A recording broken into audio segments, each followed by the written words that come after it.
What is up, you freaking punk scumbags? It's your boy Toxic Boyo, and we're going to be talking about the newest Marvel series to come out on Disney Plus, Wonder Man.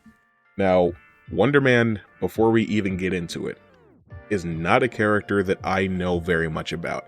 I know his name is Simon Williams, and I know sometimes he's made of energy and is purple, and he's an actor, and he's been both a good guy and a bad guy. That is the extent of what I know about Wonder Man. And you, watching this video, the chances that you know significantly more than that are slim to none. I don't want any comments about how you were a huge Wonder Man fan and this show is a complete departure from the... I don't care. I don't care, okay? We're going to talk about the show that we got and whether or not it's good, okay? I've been nervous about this show because I think it was announced in like 2022 or 3, and obviously that means it was affected by the SAG and WGA strikes, so it got delayed and there were a lot of problems with it, very similarly to Ironheart, which I have not seen yet, but I'm going to be doing an MCU like retrospective and rewatch, so I'm going to get to all the shows, so eventually you will have my opinions on every show, but yeah, and it seemed as though they were kind of sending the show off to die, because for a while it wasn't getting marketed. There wasn't like a trailer for this show until like I think like maybe 2 months ago, and obviously, you know, Marvel has bigger things that they're trying to promote and trying to get people ready for. Avengers Doomsday is coming out this year. Spider-Man Brand New Day is coming out this year. Daredevil comes out next month. So it felt like it was kind of getting lost in the shuffle. And something that they do a lot of times over at Marvel is that they try to get certain things kind of out of the way because they don't want overlap.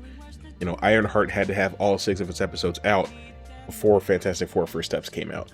And the way that things were looking, it seemed as though they just wanted to get every episode of Wonder Man out before Daredevil started. I will say right off the bat that I think that the batch release, dropping all 8 episodes of Wonder Man, was the only way that this show could have worked. Its presentation is something kind of similar to WandaVision, in such a way that like certain aspects and certain details are deliberately kept from you because it's a mystery. You're supposed to wonder, does Simon have powers, at least for a little while? What are they? Where did he come, or where'd they come from? Why is he so nervous about people finding out? All of that stuff is drip fed to you, except for necessarily where the powers came from and how he ended up on like Damage Control's radar. But like most of the information that you're looking for is drip fed to you in just the right way. It's paced incredibly well. And I think that, as we saw from WandaVision, theory and Twitter culture can really damage a show's reception and reputation. I think that the best way to avoid certain things is the batch release, which is funny because that's kind of what streaming was for in the first place. It's funny that like, if a show drops an episode a week, that's the norm now. But if a show drops all of its episodes at once, it's seen as a bad sign. It's like, oh, the studios are trying to get that show out there. It's being sent off to die. When there was a point in time where that's what we did. That's what Netflix was for. That's what Prime used to do. They would drop all the episodes at once. But then by the time Disney Plus came out, we had already moved away from that business model. I don't know why. I don't know why. The fact that there's like tiers where you still have ads, we're back to cable. You know, we're back to cable, but you pay, whatever. I'm not here to talk about streaming culture right now. I'm here to talk about Wonder Man. So the basic story of Wonder Man is that a long time ago, in around the 70s or 80s, I can't remember exactly which, there was a movie called Wonder Man that this little boy, Simon Williams, loved. He has powers that are undefined, but they seem to be general manipulation of ionic energy. He also wants to be an actor, and he eventually stumbles upon Trevor Slattery, who played the Mandarin in Iron Man 3. The character who played the character, the Mandarin, not the actor. The actor is Ben Kingsley. But he stumbles upon Trevor Slattery, who lets him know that there's a new Wonder Man project coming out by a very well-respected director. And so he's like, I was born for this role. Now, the thing about Simon is he's a very tricky type of actor to work with because he has a very specific process where he needs to get deep into the psychology of a character to understand him, and he needs to understand him to portray him. And it makes it difficult for him to work with. He gets fired from American Horror Story at the very beginning of the show because he's such a pain in the ass. Like, his character is there to die in that scene, and he can't, like, they can't even shoot because he has all of these ideas. I don't know much about acting. All I've ever really tried to do is voice act. I don't, for me, my philosophy so far has just been like, hey, the director will give you what you need. But there are obviously actors out there who do bring that philosophy and that mentality to the character, and they can be great actors, they can be great performers. But for Simon, it stems from the fact that he is a textbook overthinker. He has anxiety out the ass, and the way that it's portrayed in the show, someone with stress and anxiety who's prone to panic and overthinking and overreacting, I think it's very refreshing because it's very real, it's very authentic, and very accurate to what that feels like. And stuff like that is why I think this show is so impressive and so important to watch, because it is, in my mind, the best show that Marvel has put out since like Daredevil season 3. That being said, I haven't watched a whole lot of Marvel shows since then. I watched like everything that they put out in 2021, and then I watched Moon Knight, She-Hulk, Daredevil, Born Again. I don't know what else I saw, but like I didn't see Miss Marvel or Ironheart or What If seasons 2 and 3. I didn't see Marvel Zombies. I didn't see what's it called? Secret Invasion. But I don't know. I haven't heard anything from any of those shows that I think would put it above this. I could be proven wrong in the future, we'll find out. But what makes this show so good is that it's not a superhero show, which is crazy because this is the Marvel Cinematic Universe, and you would think that a show about a guy that has superpowers, where that's the central conflict is that he has superpowers, would be a superhero show. But it's really, he's so desperate to keep his powers a secret, despite the Department of Damage Control, which you might remember from the Spider-Man movies and from She-Hulk, being 100% certain that like this is their guy. Again, I don't think that they ever really go into how he ended up on their radar, how they're sure of what he's capable of, but like they're trying to catch him in the act because they think he could either be a huge threat or an invaluable asset. And so they cut a deal with Trevor to get them proof. But Trevor admires Simon. He admires the commitment and the respect and the love that he has for the craft. And you can tell that he sees a bit of himself because he was once a young actor desperate for his big break, trying, to make something work. And so he coaches him, he mentors him. It's set up to be like, oh, he's just, cozying up to him so that he can get immunity for all of the Mandarin stuff that he did. But you can see a true, beautiful friendship develop between these two characters because, you can tell that the way that it's supposed to be is that Simon represents where Trevor used to be. And I think that that's really important for crafting such a human story because you only see superpowers in the show a couple times, right? Like Simon only saves one person in this entire show. And he saves that person twice, It's really, gosh, it's so refreshing. There's another thing that the show does, which I think is a huge risk. It's an 8-episode show where each episode is a half hour. So it's a 4-hour long show. The show takes 12.5% of its runtime, one of the 8 episodes, and devotes it completely to a character who's only been mentioned in passing up till now, Doorman. This episode is all about Doorman and why it's important that Simon's powers don't get found out about. It's why it's so important that he keeps his abilities a secret, because something happened in the past that now makes it difficult, nigh impossible, for people with superpowers to be involved in film productions. And it's such a bold decision to not only have one episode that's entirely flashback material, but flashback material to a character that is not involved in the main plot of the show. This entire episode is context, and I think it's probably the best episode of the show. Now, we don't really know what happens to Doorman after that. He's probably dead. They probably dissected him to death. But, it all works together to explain why the central conflict of the show is what it is. If it weren't for what happened back then, Simon's powers wouldn't need to be kept a secret to this degree, and maybe the whole central conflict with him and the Department of Damage Control wouldn't be happening the way that it is. But another thing that I want to mention, Simon Williams is black in this show. He is not black in the comics.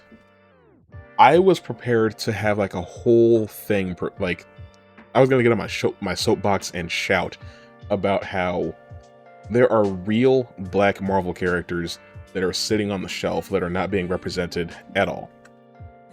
You know, Sam Wilson got the shield in 2019, got a show where he becomes Captain America after giving the shield back for some reason in 2021, where it's about trying to prove to the audience that he's worthy of being Captain America, when in my mind, Steve giving him the shield proves that he's worthy of being Captain America. And then 4 years later, he finally gets a Captain America movie, where Steve got a whole trilogy within 5 years and had already been in 2 Avengers films. So it felt like they weren't taking our new Captain America very seriously.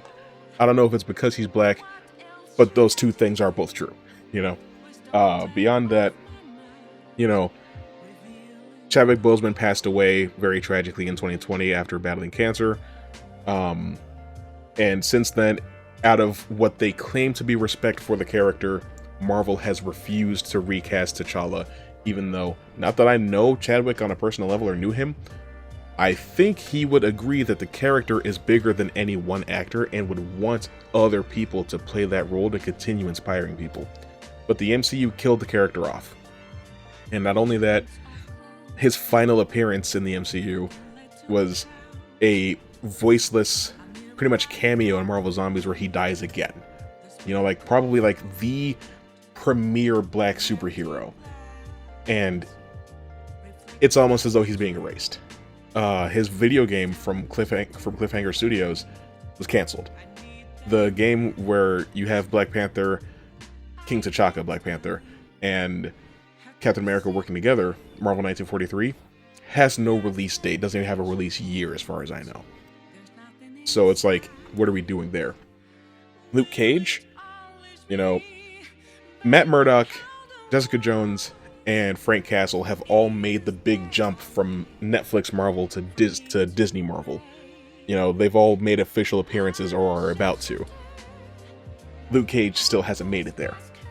You know, there's that Blade movie has stalled in production for 7 years. You know, it's probably never coming out. I don't know how you struggle so hard to make a Blade movie. Armor Wars, the show about Rhodey, is probably never coming out. In fact, they replaced Rhodey with a Skrull for some reason. And when Tony Stark died, and his best friend, his oldest friend, was there to say goodbye to him, it wasn't actually him. You know, there's so much going on with black characters that if I wanted to be woke during Black History Month right now, I could talk about how they're doing all these black characters a disservice. Oh, but it's okay because Simon Williams is black now.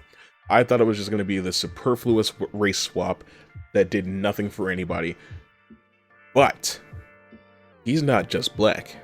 He's Haitian. Now, I'm not Haitian. I'm not Caribbean as far as I know. I actually don't know where my people come from. But I did not grow up in a Haitian household, so I don't know too much about the culture there. But from the people that I do know, it's really well researched and authentic to what it's like growing up in a community like that. When they show Simon's mom and like they go back to her house for her birthday, that like party and the vibes that you feel there are authentic. That stuff is real.